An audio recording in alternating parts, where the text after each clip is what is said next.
স্রোতস্বিনী পর্ব ষষ্ঠ। লেখনীতে নূপুর। সকালে মালেকা হামিরার ডাকে আয়ুষ ও স্রোত দুজনের ঘুমই হালকা হয়ে যায়। হজর নামাজ পড়ে দুজনে একটু আগে শুয়েছিল। সারা স্রোতকে নিজের পাঁজরের আড়ালে আগলে রেখেছিল আয়ুষ। স্রোতের শরীর ভালো না থাকায় আয়ুষ তাকে নিচে নামতে দেয়নি, নিজের মিশিয়ে আগলে রেখেছে। অনেকক্ষণ আয়ুষ ইচ্ছা করে মটকা মেরে পড়ে থাকলেও স্রোত জোর করে উঠে দরজা খুলে দিল। স্রোতকে দেখেই মালেকা হামিরা চোখ পাকিয়ে কর্কশ স্বরে বললেন, এত সময় লাগে দরজা খুলতে? নবাবজাদি নাকি? স্রোত বিনয়ের সাথে বলল, একটু দেরি হয়ে গেল নানু, ক্ষমা করবেন, আসলে শিক্ষার অভাব। মালেকা গজগজ করতে লাগলেন। মালেকা কথাটা বেশ চাপা স্বরে বলল যাতে আয়ুষ না শোনে। স্রোত কিংকর্তব্য বিমূঢ় হয়ে দাঁড়িয়ে রইল। ভিতর থেকে আয়ুষের চাদর কণ্ঠস্বর ভেসেল, এত কথা না বলে যে কাজের জন্য এসেছো তা বলে বিদায় হও। আমার বউ এতক্ষণ দাঁড়িয়ে থাকতে পারবে না তোমার জন্য। আয়ুষের এমন কথায় মালিকার সমস্ত রাগ গিয়ে পড়ল স্রোতের ওপর। তিনি জেগে উঠলেন, এত সকালে এখনো গোসল করনি কেন? লাজ লজ্জা কি কিছুই নেই? স্রোত ঠিক বুঝল না এত সকালে গোসল করার প্রয়োজনীয়তা কি। সে কিছু বলতে গেলে আয়ুষ পেছন থেকে ডেকে বলে উঠল, ও গোসল করবে না, তাতে তোমার সমস্যা কি? এই তুই থাম। মেয়ে লোকের কথার মাঝে বেটা ছেলের কথা মানায় না। মালেকার মা দিকে থামিয়ে দিতে চাইলেন, তুমি আর বউকে ছাড়ো, বেশ পাল্টা জবাব দিল। এবার স্রোত পেছন ফিরে আয়ুষের দিকে চোখ গরম করে তাকালো। এরপর নানুর দিকে ফিরে বলল, আপনি বলুন নানু, কি করতে হবে? রান্নাটা কে করবে? তোমার শাশুড়ি কোমরে ব্যথা বেড়েছে, আর রানু বাড়িতে নেই, তাকে আমি বাজারে পাঠিয়েছি, ফিরতে দেরি হবে। স্রোত তটস্থ হয়ে বলল, ও, আমি এখনই যাচ্ছি নানু, আসলে নামাজ পড়ে ঘুমিয়ে পড়েছিলাম।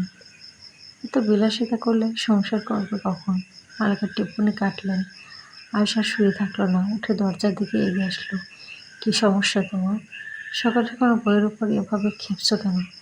মালেকা নাতির দিকে তাকিয়ে বললেন, তোর মা অসুস্থ, রান্না করবে কে? তোর বউ ছাড়া।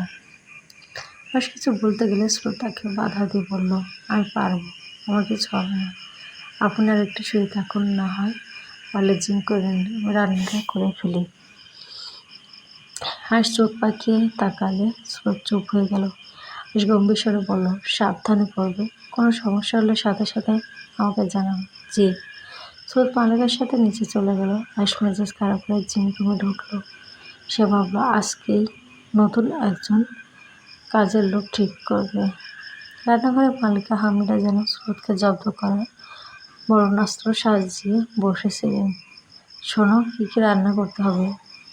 মালিকা হামিদা রান্নাঘরে ঢুকে স্রোতকে কাজের ফিরিস্তি দিতে লাগলেন। জি নানু, বলুন কি কি রান্না করতে হবে। মালিকা হামিদা কম করে 7-8 রকমের রান্নার কথা বললেন। স্রোত সব শুনল, কিন্তু শেষে তার মুখটা ছোট হয়ে গেল।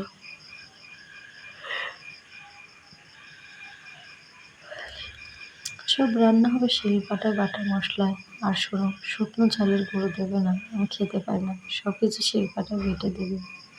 স্রোত ম্লান হেসে বলল, জি আচ্ছা। স্রোত প্রথমে মশলা তৈরি করতে লাগলো। ফসকা পড়া হাত দিয়ে মশলা বাটতে গিয়ে তার প্রাণ যায় যায় অবস্থা। প্রতিটি ঘষায় ক্ষতগুলোর থেকে আগুনের হালকা বের হচ্ছে, জ্বলনে তার মুখ নীল হয়ে উঠেছে। তো সে দাঁতে দাঁত চেপে সব শেষ করল। তার যখন 2 পাতা রান্না শেষ, তখন হুট করে তার পেছনে কেউ এসে দাঁড়ালো। লোকটার উত্তপ্ত নিঃশ্বাস স্রোতের কানে অনুভব হচ্ছে। স্রোত না ফিরিয়ে বুঝতে পারল এটা আয়ুষ। তরকারি নাড়তে নাড়তে সে বলল, কিছু লাগবে? কিছু খাবেন? আয়ুষ কোনো কথা বলল না। সে শুধু অপলক দৃষ্টিতে স্রোতের ঘামুক্ত মুখটার দিকে তাকিয়ে রইল। কি হলো? স্রোত পুনরায় জিজ্ঞেস করলো। কিছু লাগবে না, তোমার রান্না শেষ হবে কখন? একটু দেরি হবে। আপনার কি খিদে পেয়েছে? অফিসে দেরি হয়ে যাচ্ছে না? আমি এখনই আপনার খাবার রেডি করে দিচ্ছি। আজ অফিস যাব না। ওমা, কেন? আজ বউকে সময় দেওয়ার দিন, বউকে নিয়ে ঘুরতে যাওয়ার দিন। আয়ুষের কণ্ঠে ছিল অদ্ভুত এক মায়া। স্রোত তরকারিতে লবণ দিতে দিয়ে আয়ুষের কথা হেসে বলল। তো তার হাতের করুণ অবস্থা আয়ুষের নজরে এলো। একে তো মশলা বেটেছে, তার উপর বারবার পানিতে হাত ভিজেছে, যার পর খদগুলো দগদগে লাল হয়ে ফুল উঠেছে। আর সে হৃৎপিণ্ড যেন কেউ খামচে দিল। সে চট করে স্রোতের হাত ধরে ফেল। অনেক হয়েছে, আর না, আমি বাইরে থেকে খাবার অর্ডার করছি। এতে কেউ খেলে খাবে, না খেলে নেই। কারোর জন্য আমার বউ এত কষ্ট করতে পারবে না। স্রোত আমতা আমতা করে বলল, কি করছেন? ছোটখাটো ব্যাপারে এত অস্থির হবেন না তো। স্রোত হাসার চেষ্টা করল। এই চুপ, একদম চুপ। আমাকে শেখাতে আসছো কিছু হবে কি না? হাতে কি দশা করেছে, শুধু বাইরের খাবার কেউ খায় না দেখে আমি তোকে রান্না করতে বললাম। তুমি সব মশলা হাতে বেটেছ কেন? উত্তর দাও। কষ্ট করার এত শখ কেন তোমার? তুমি কষ্ট পেলে আমি কি শান্তিতে থাকতে পারি? স্রোত মাথা নিচু করে রইল, কোনো উত্তর দিল না। আর স্রোতের হাত ধরে টেনে ড্রয়িং রুমে নিয়ে আসলো। সেখানে আনোয়ারা বেগম, রানু আর শিল্পী বাদে সবাই বসে হাসাহাসি করছিল। আর স্রোতকে উপরে নিয়ে যাওয়ার সময় সবার নজরে পড়ল। মল্লিকা তার মায়ের দিকে ইশারা করলে মালেকা হামিদা তখন উঠে দাঁড়িয়ে বললেন, এ কি রে, নিয়ে যাসিস কেন ওকে? রান্না কে করবে? আর সে মেজাজ তখন তুঙ্গে। সে কথা না বাড়িয়ে বলল, বাইরে থেকে খাবার অর্ডার করে দিচ্ছি। বাইরে থেকে আনবে মানে? ওই তোর খালা, তোর মা, আমরা কি বাইরের খাবার খাই? একদিন তোর বউকে রান্না করতে বলেছি দেখে এত নাটক করছিস? মল্লিকা বলে উঠল। আয়ের সেবার হিতে জ্ঞান হারালো। চল শব্দ চেঁচিয়ে উঠল, তুমি কি পাগল? জানো না অসুস্থ? তার উপর ওকে তোমরা এতগুলো পদে রান্না করতে বলেছ, আর হাতে মশলা বাটতে কে বলেছ ওকে? এত রান্না একবেলার জন্য ওর দ্বারা করা কি কখনো সম্ভব? মাথা খারাপ নাকি তোমাদের? তুই এভাবে কথা বলছিস কেন আমাদের সাথে? মালিকা হারে ধমক দিলেন। হাসির কর্কশ গলায় বলতে থাকে, তো কীভাবে কথা বলবো? আর হাতের অবস্থা দেখেছো তোমরা? আমি কি কোনো চাকরানি বা কুকুর নিয়ে এসেছি এ বাড়িতে? তোমরা ওর সাথে কেমন ব্যবহার করবে আমি জানি না, ভেবেছ? আমাকে পাগল ভেবো না। আমার বউয়ের থেকে দূরে থাকবে তোমরা। বাড়িতে খাবার আসবে, খেলে খাবে, না খেলে নাই। আনোয়ার বেগম ঘরে দাঁড়িয়ে সব দেখছিলেন। নিজের মাকে এভাবে অপমানিত হতে দেখে তার আত্মসম্মানে আঘাত লাগল। হুট করে তিনি স্রোতকে আর সহ্য করতে পারলেন না। নিজের আপনজনরা তার জন্য কথা শুনছে বলে হয়তো। কিন্তু তিনি একবারও ভাবলেন না যে আয়ুষের এর থেকে বেশি খারাপ লাগছে। কারণ স্রোত কেবল আয়ুষের কাছে মানুষ নয়, সে তার সুখ শান্তি সব কিছু। ওনারা নিজেরাও নিজের মায়ের পাশে দাঁড়ালেন। মালিকা হামিদা মেয়েকে দেখে বেয়ারা সুরে কাঁদতে কাঁদতে বললেন, দেখ কানুদা, তোর ছেলে আমার সাথে কী ব্যবহার করছে। তোর শরীর খারাপ দেখে আমি শুধু মেয়েটাকে রান্না করতে বলেছি, তাতে তোর ছেলে দেখ কী শুরু করেছে। আমি রাগের তীরে আসতে গিয়ে বলল, শুধু রান্না করতে বলেছো? 7-8 পদের রান্না করতে বলেছো ওকে? তোদের মাসের পক্ষে কি একবেলা এটা সম্ভব? এটা রান্না করো না, এটা রীতিমতো টর্চার। আজ থাম, আমার মায়ের সাথে এভাবে কথা বলবি না। ওনার খেতে ইচ্ছে হয়েছে তাই বলেছেন। তো বউ যদি না পারতো তো বলতো যে আমি পারবো না। এখন সবার সামনে নাটক করছি কেন? আনোয়ারা বেগমের গলার স্বর চড়া। আজ তার মায়ের ব্যবহারে স্তম্ভিত হয়ে গেল। আনোয়ারা বেগম থামলেন না। স্রোতকে উদ্দেশ্য করে বললেন, তোর বউ কি কোনো কাচের পুতুল যে একটু কাজ করলে ভেঙে যাবে? জিজ্ঞাসা করে দেখ, এর থেকে খারাপ পরিবেশ ওর ছিল কিনা। এখানে এসে বরং ভালো আছে। আর সব মেয়েকে বিয়ের পর অনেক কিছু মানিয়ে নিতে হয়। সব কথা স্বামীর কাছে তার লাগলে সংসার করা যায় না। স্রোত যন্ত্রণার মুখে হাত চেপে কান্না আটকানোর বৃথা চেষ্টা করলো। না পেরে সে তার দুর্বল শরীর নিয়ে ধরে নিজের রুমে চলে গেল। এদিকে আয়ুষের দৃষ্টি পাথরের মতো স্থির নিজের মায়ের দিকে। সে ভাবতে পারছে না এটা তার সেই মা। আয়ুষ কথা বলতে চাইল, কিন্তু গলা দিয়ে আওয়াজ বের হচ্ছিল না। তবু কষ্ট করে বলে উঠল, ভাবতে অবাক লাগে, তোমাদের জন্য আমি এত পরিশ্রম করেছি, নিজের না খেয়ে দিনরাত খেটেছি, কিসের অভাব রেখেছি আমি তোমাদের?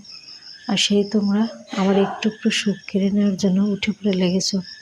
তোমার মায়ের সাথে একটু উঁচু গলায় কথা বলেছি বলে তোমার এত জ্বলছে। আর আমার বউয়ের এই শারীরিক আঘাতে আমার ভেতরে কতটা জ্বলছে তা কি বুঝতে পারছো? শেষ কথাটি আর চিৎকার করে বলে উঠল। সবাই সেই চিৎকারে কেঁপে উঠল। ওনারা বেগম মাথা নিচু করে রইলেন। তিনি বুঝতে পারছেন ভুল কিছু বলে ফেলেছেন। কিন্তু ইগোর কারণে স্বীকার করলেন না। আসলে নিজের মা বোন আর বোনের মেয়ের প্রতি তার আলাদা টান কাজ করছে, যা স্রোতের প্রতি নেই। আর চোখ মুখ শক্ত করে বলল, কাল থেকে সব কাজ করার জন্য আরো 10টা লোক আসবে। তবু আমার বউ কোনো কাজে হাত দেবে না। এতে যদি কারো আফিস যেতে লাগে, তবে সে এই মুহূর্তে আমার বাড়ি থেকে চলে যেতে পারে। আনোয়ারা বেগম ফেটে পড়লেন, তুই কি আমার মা বোনকে বাড়ি থেকে বের হয়ে যেতে বলছিস? যদি মনে হয় তবে তাই। আয়ুষ আর এক মুহূর্ত দাঁড়ালো না। তার ভেতরে তখন আগ্নেয়গিরি লাভা পড়ছে। শুনলে তোর ছেলের কথা কি বলে গেল? মালিকের হামিদা বললেন। আনোয়ারা পাত্তা না দিয়ে উল্টো বললেন, তোমার কি দরকার ছিল এসব করার? জানো না মেয়েটা কাল অসুস্থ ছিল, আর শরীর জন্য কতটা পাগল তা কি দেখনি? ও বাড়িতে থাকতে এই কাজটা করতে গেলে কেন? মল্লিকাও মা এতক্ষণ চুপ করে সব উপভোগ করছিল। এবার মল্লিকা বলে উঠল, আবা তুই যাই বল, মেয়েটা কিন্তু আয়ুষের কানে তোর নামে বিষ ঢালছে। না হলে আয়ুষ কোনো দিন আমাদের সাথে এভাবে কথা বলেছে? সবাই মেয়েটার জন্য, যতটা দ্রুত সম্ভব মেয়েটাকে তাড়াতে হবে। আর আমার মেয়ের সাথে আয়ুষের বিয়ে দিতে হবে। পুরুষ মানুষ অন্য নারীর ছোঁয়া পেলে এসব 2 দিনের প্রেম ভালোবাসা ভুলে যাবে, তুই চিন্তা করিস না। কিন্তু এটা করা কি ঠিক হবে?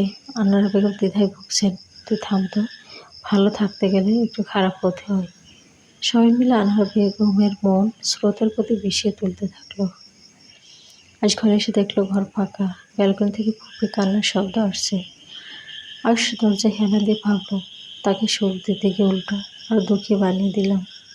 ভালো রাখতে পারলাম না। বারবার চোখের পানি আসার জন্য বকা দাও। সে আমার জন্যই তার চোখের এই অশ্রু, কারণ তো সেই আমি।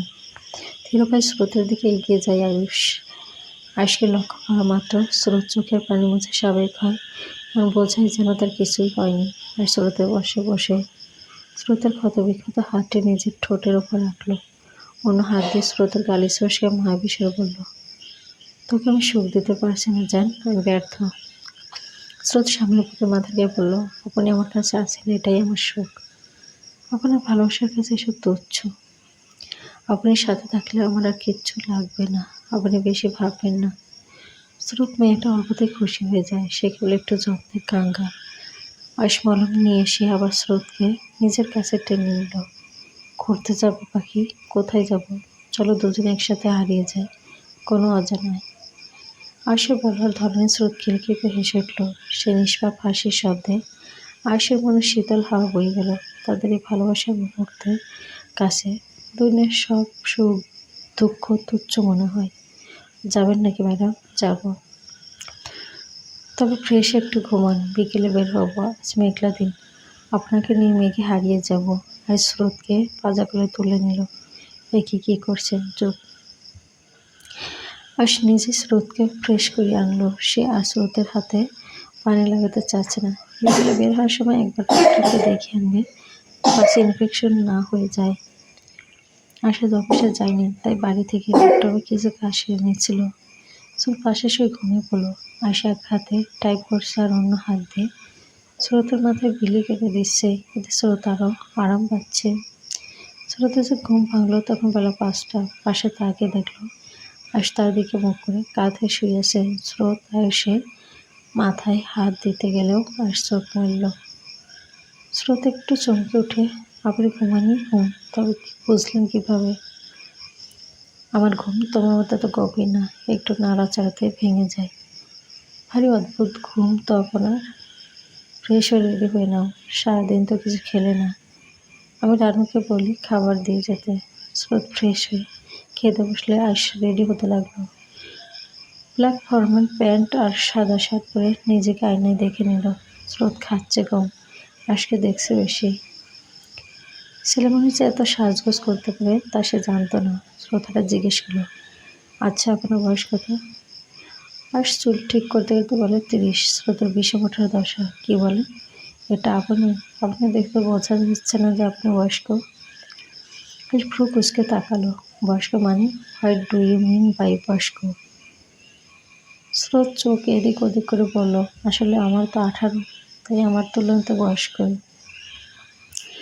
আর সেবার আয়নায় নিজেকে দেখলো, আসলে কি তাকে বয়স্ক লাগে? তার এত জিম করা, মেনটেন করে চলা, সব কি বৃথা? নিজের বউ তাকে বয়স্ক বলছে। আশ মিছে মিছে রাগ দেখে বলল, তাড়াতাড়ি খাও, নাকি রাত 12টায় বের হবে। স্রোত বুঝলো লোকটা মাইন্ড করেছে। সে দ্রুত খেয়ে বোরকা পরে রেডি হলো। ড্রয়িং রুম দিয়ে যাওয়ার সময় সকালে শকুনের দৃষ্টিতে তাড়াতাড়ি দেখলো, কারো বুক জ্বলল, আবার কারো হয়তো ভালো লাগলো। আয়ুষ স্রোত নদীর পাড়ে একটা বেঞ্চে বসে আছে। নদীর ঠান্ডা বাতাসে মন জুড়িয়ে যাচ্ছে। আয়ুষের কাঁধে মাথা দিয়ে বসে আছে স্রোত। আয়ুষ টুকটাক মজার কথা বলছে, আর স্রোত হেসে কুটি কুটি হচ্ছে। এসব পাশে তেমন মানুষ নেই, খুব কম, বা দেখাই যাচ্ছে না এমন। হঠাৎ আকাশে মেঘের গর্জন শুনে আয়ুষ স্রোতকে নিয়ে গাড়িতে উঠে বসলো। শুরু ঝোর ধারায় বৃষ্টি। আয়ুষ গাড়িটা একটা বড় ছাউনির নিচে পার্ক করলো। পাশে একটা বিশাল বটবৃক্ষ। স্রোত মুগ্ধ হয়ে বৃষ্টি দেখছে। আয়ুষ স্টিয়ারিংয়ে মাথা ঠেকিয়ে স্রোতের দিকে চেয়ে আছে। এই কোমল মায়াবী মেয়েটাকে একটু ছুঁয়ে দেওয়ার জন্য তার ভেতরটা অস্থির হয়ে উঠল। আর চোখ বন্ধ করে নিজে সামলার চেষ্টা করলো। তবু এই কোমল পাখিকে একটু ছুঁয়ে দেবার জন্য তার হাতের শিরা-উপশিরা কেমন নিষ্পিস করছে। আয়ুষ মাথা তুলে ঘরে হাত দিয়ে চোখ বন্ধ করে থাকে। তার হৃদস্পন্দন যেন বৃষ্টির শব্দের সাথে পাল্লা দিচ্ছে। আয়ুষকে চুপ থাকতে দেখে স্রোত হাতড়ে আয়ুষের বুকের ওপর হাত রাখলো। কি হয়েছে আপনার? কথা বলছেন না কেন? আয়ুষ খুব গম্ভীর ও গভীর কণ্ঠে স্রোতকে ডাকলো। সেই ডাকে স্রোতের শরীর শিউরে উঠল। স্রোত হাত সরিয়ে নিতে গেলে আয়ুষ তা চেপে ধরল এবং নিজে স্রোতের দিকে এগিয়ে এলো। স্রোতের ঘাড়ে এক হাত রেখে তাকে নিজের কাছে টেনে নিল। দুজনে নাকের ডগা ছুঁয়ে ছুঁয়ে। তাদের নিঃশ্বাস এক হয়ে মিশে গেল।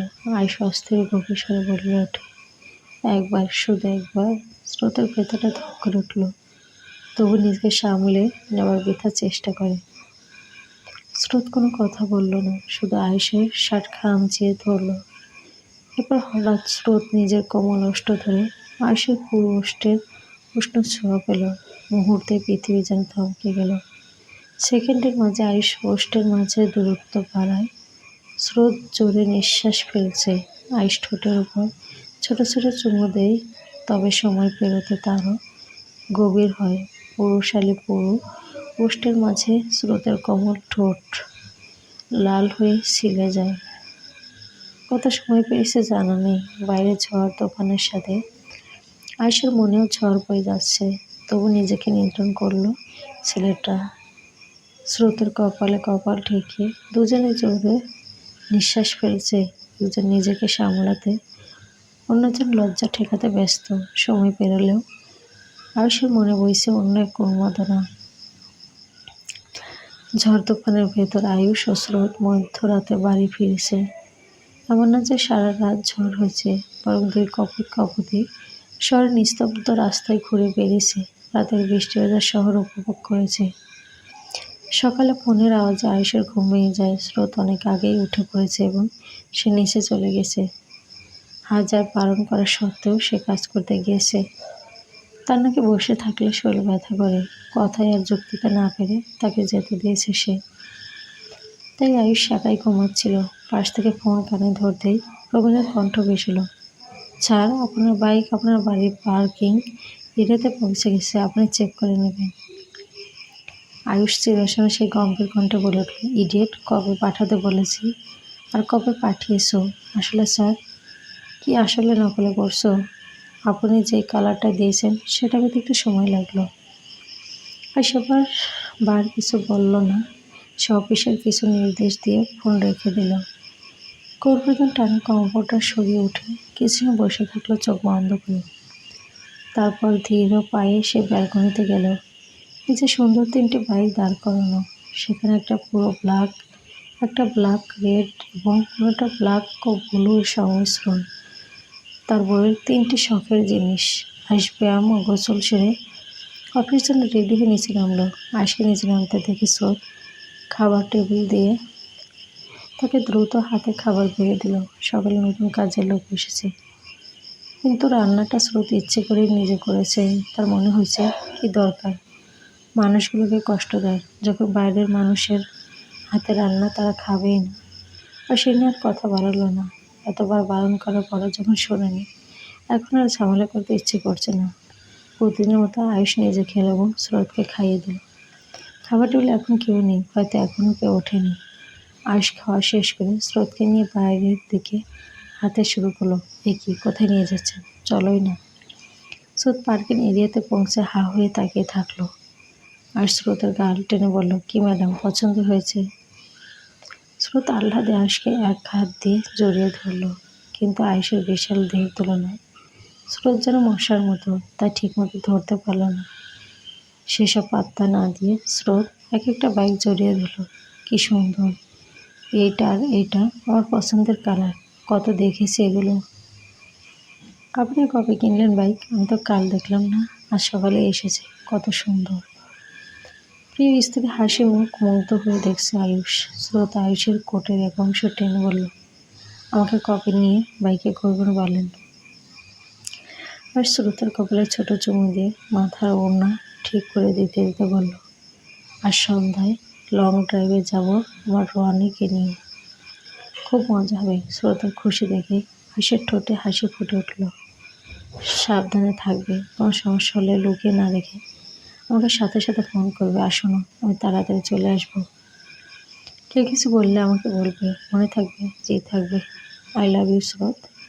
স্রোত মিষ্টি করে হাসলো। তা দেখে আয়ুষ তার ঠোঁটে টুকটাক ছোট ছোট চুমু দিয়ে দ্রুত পায়ে বাইকের দিকে এগিয়ে গেল। হেলমেট পরে স্রোতকে বাড়ির ভেতর যাওয়ার ইশারা করলো, কিন্তু স্রোত গেল না। আমি দেখি না একটু চালানো, আর শেষে বাইক নিয়ে বেরিয়ে গেল। যত দূর দেখা যায় স্রোত তাকিয়ে থাকলো। স্রোত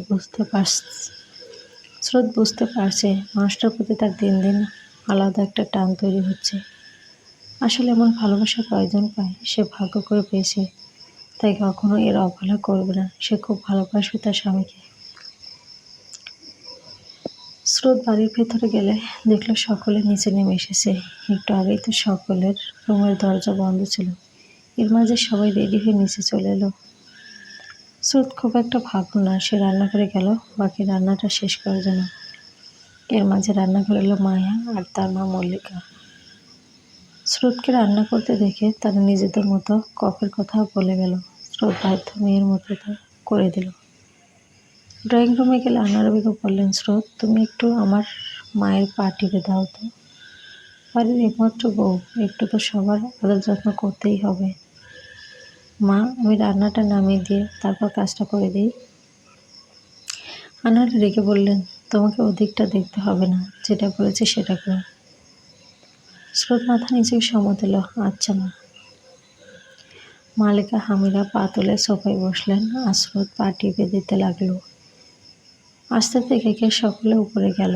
উপরতলা থেকে হাসির আওয়াজ আসছে। স্রোত সেদিকে তাকিয়ে আবারও নিজের কাজে মন দিল। রানু মেয়েটাও নেই। প্রতিদিন সকালে যে কোথায় যায়, মালিকা হামিরা তাকে কি কাজে পাঠায়।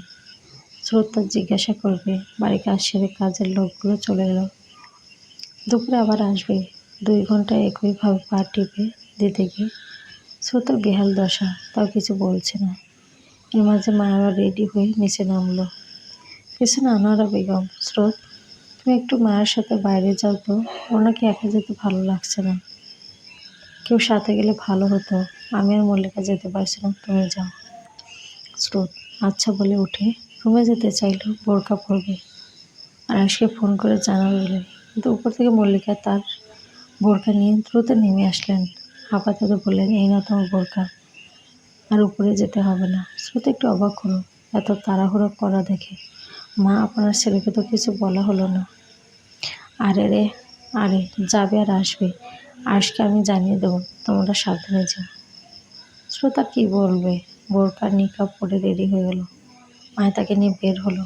বাড়ির গাড়ি মায়া নিল না।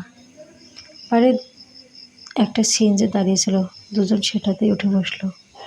স্রোত রাস্তার চারদিক দেখছে, কিন্তু দেখতে দেখতে গাড়িটি একটা অপরিচিত রাস্তার ভেতর ঢুকলো।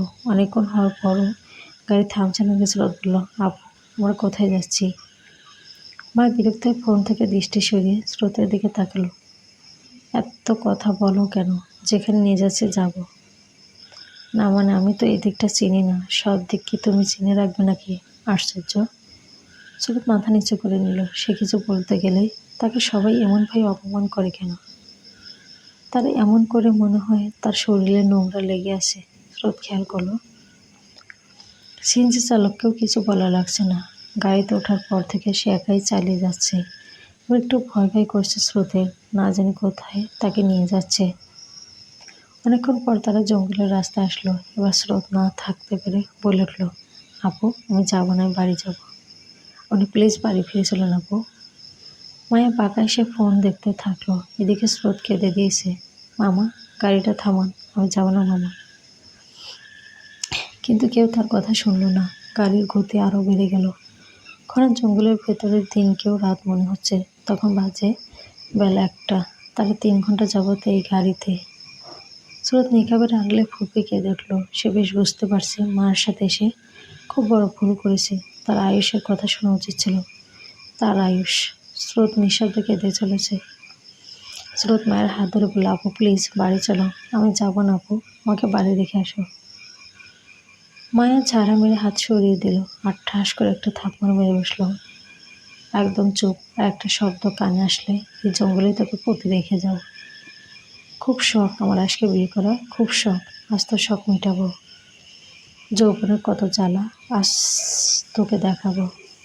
স্রোত হামা করে কেঁদে ওঠে, আবার সাথে সাথে হাত দিয়ে মুখ চেপে দেয়। আনারা বেগম, সে তো একজন মা, আবার সবার আগে সে একজন নারী। অত একজন নারী হয়ে স্রোতের সাথে কিভাবে কাজটা করলো? আহা আমার আয়ুষ, আমি কি ভুল করলাম? আল্লাহ রক্ষা কর। স্রোতের কান্নার মাঝে গাড়ি থামলো একটা গোডাউনের সামনে। দেখতে অনেক পুরনো মনে হচ্ছে। মনে হয় এই রাস্তায় কেউ কখনো আসে। স্রোতকে সিএনজি চালক আর মায়ের টেনে বের করলো। স্রোত চিল্লিয়ে উঠতেই মায়ের মুখ চেপে ধরলো। পরপর কয়েকটা থাপ্পড় মারলো। স্রোত মাটিতে আছড়ে পড়ে। তবুটি হামাগুড়ি দিয়ে মায়ের পা জড়িয়ে ধরলো। আপু, আপু দয়া করো, আমি তোমার সব কথা শুনবো। আপু আমার এত বড় সর্বনাশ করো না আপু। মায়ের নারী সত্তায় কোনো করুণা হলো না, এবং সে স্রোতকে লাথি দিয়ে সরিয়ে দিল। তার মনে আয়েশকে হারানোর আগুন জ্বলছে। কিশোর বয়স থেকে পছন্দ করে আয়েশকে যখন অন্য মেয়ে 2 দিনের মাথায় বিয়ে করে ফেলে, তখন মায়ের মাথা আর কাজ করে না। গোডাউন থেকে 5-6 জন ছেলে বেরিয়ে এলো। মায়ের তাদের সাথে কিছু কথা বলে হাতে টাকার বান্ডেল দিল। তখনই স্রোত বুঝে গেল তাকে সরানোর জন্য এখানে আনা হয়েছে। তার আয়েশের কথা খুব মনে পড়ছে। জন্মের পর থেকে পর্যন্ত তার স্মৃতিদের যদি নিঃস্বার্থ ভালোবাসা কেউ দিয়ে থাকে, তবে তা আয়ুষ। হয়তো খুব অল্প দিন, তবু যা পেয়েছে তার সারা জীবনের সমান। স্রোতের মুখে কাপড় শুয়ে মা সেখানে টেপ লাগিয়ে দিল। ওই ছেলেদের ভেতর থেকে 2জন টানতে স্রোতকে ভেতর নিয়ে গেল। এদিকে মায়ের গাড়িতে উঠে চলে গেল। তার খুব শান্তি লাগছে। বাড়ি গিয়ে দারোয়ানকে বলবে যেন কেউ না জানে সে স্রোতকে নিয়ে বেরিয়েছিল। আর যদি বলে তার থেকে খারাপ কেউ হবে না। স্রোতকে টানতে টানতে একজনের পায়ের কাছে ফেলা হলো। স্রোত মুখ তুলে দেখল, কিন্তু অন্ধকার ঠিক দেখতে পারল না। এই মেয়েটাকে এবার কি করব? কি আর করব? যেটা করতে টাকা নিয়েছি সেটাই করব। মানে সত্যি সত্যি তো কি মিথ্যা মিথ্যা। তাদের মাঝে একজন বাঁকা হেসে বলে, ওকে আগে উপভোক্ত করতে হবে। এ দ্বারা রনি আমাদের সাথে নেই, ও সন্ধ্যায় জয়েন করবে। তখন সবাই একসাথে বিষয়টা দেখব। তো এখন কি করবি?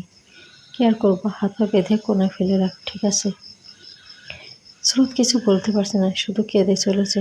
হয়তো মনে বলছে, ভাই আমার ছেড়ে দেন, আমার এত বড় ক্ষতি করবেন না, আমি মরে যাও ভাই। কিন্তু তার এই বলবার চিৎকার কেউ শুনল না। সকালে পাশবিক নেশায় উন্মত্ত